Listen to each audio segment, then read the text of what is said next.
today are from Book of John, chapter 12 to 6, and John chapter 18, from verse 2 to 9.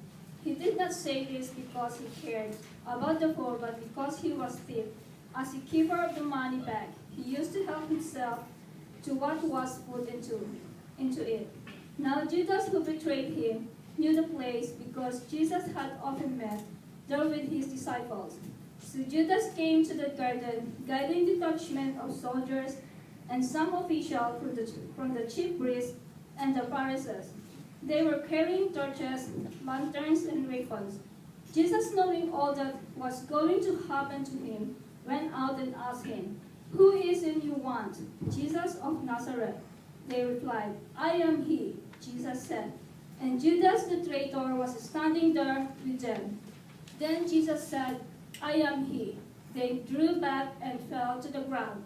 Again he asked them, "Who is it you want?" "Jesus of Nazareth," they said.